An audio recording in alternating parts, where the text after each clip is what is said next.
Vamos allá, sigamos.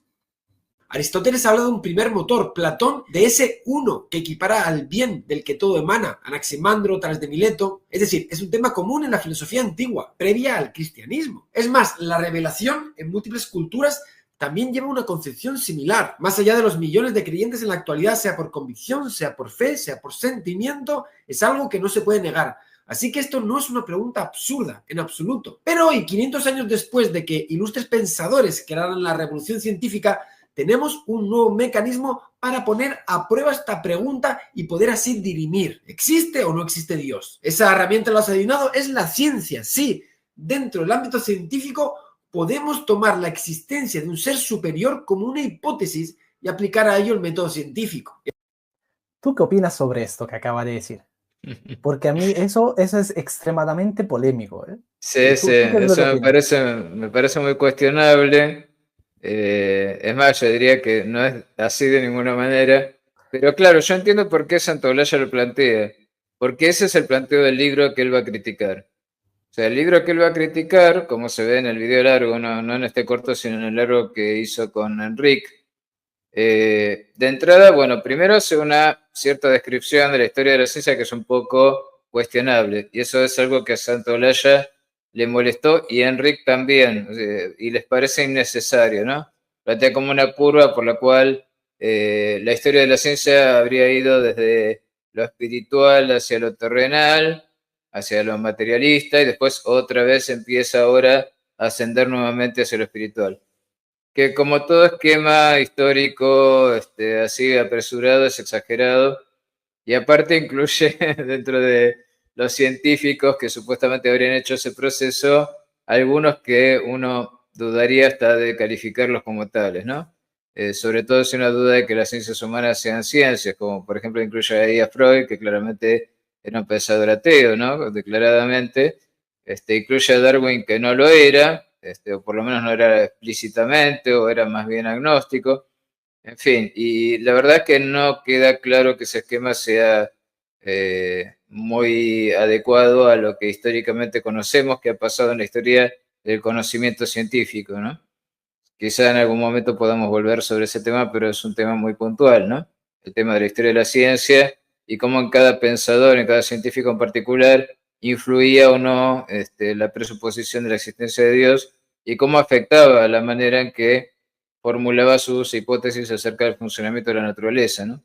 Pero fuera de eso, es cierto que este libro que él va a analizar críticamente plantea efectivamente que la existencia de Dios puede tomarse como una hipótesis científica, utiliza el método científico para tratar de probarla en el sentido hipotético deductivo, como lo vimos en las clases de epistemología, los que se lo perdieron lo siento, pero bueno, lo hemos visto, ¿no? Como plantear, bueno, de una hipótesis se deducen determinadas consecuencias, si esas consecuencias se producen, la hipótesis no está verificada, pero es más segura, ¿no? En el sentido de que tiene más probabilidad de ser verdadera, ¿no?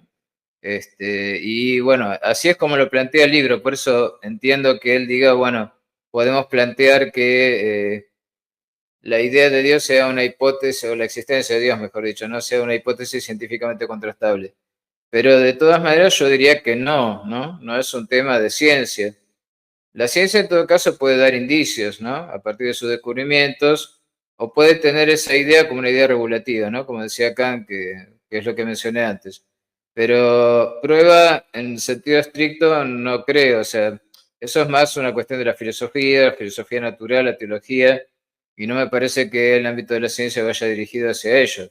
Es más, la ciencia vino de ahí, porque los grandes científicos que inauguraron esta revolución científica que menciona Santaolalla eran creyentes, y eso está comprobado y es documentado, pero después es un proceso lento de desprenderse de esos presupuestos filosóficos y de cualquier otro presupuesto filosófico, porque lo que interesa es que la ciencia funcione y sea adecuada para explicar los fenómenos naturales y darles esta unidad, esta armonía que mencionamos antes, y mejor aún si eso genera la posibilidad de modificar la realidad, generar efectos prácticos y mejorar la vida humana, ¿no?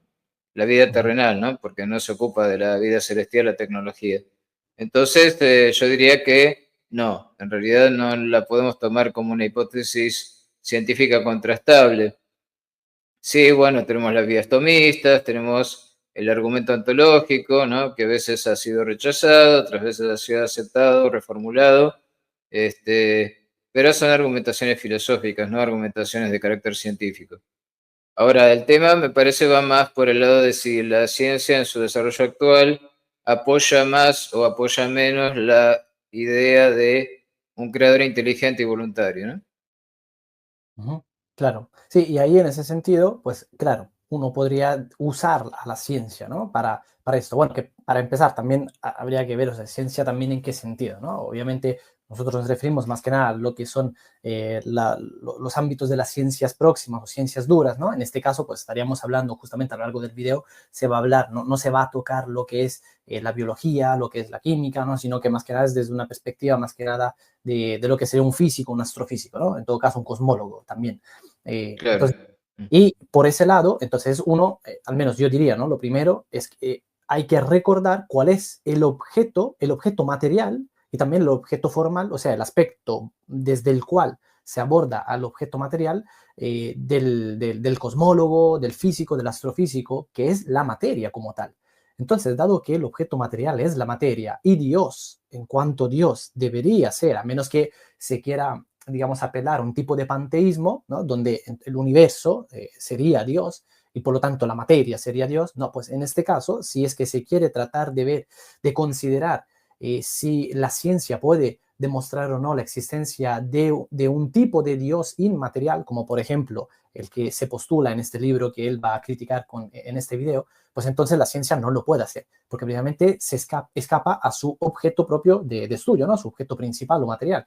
Así que, claro, por ese lado ya, en primer lugar, y dado que el método por el cual proceden estos tipos de científicos es también un método que lo único que te puede, sobre lo que puede operar es sobre la materia, no sobre otra cosa, entonces tampoco el método, no solo entonces el objeto material, sino que también el método como tal, no sirve. Es como querer, no sé, querer usar un instrumento equivocado, no sé, como por ejemplo querer sacar un clavo de una pared con una pluma. No, no se puede.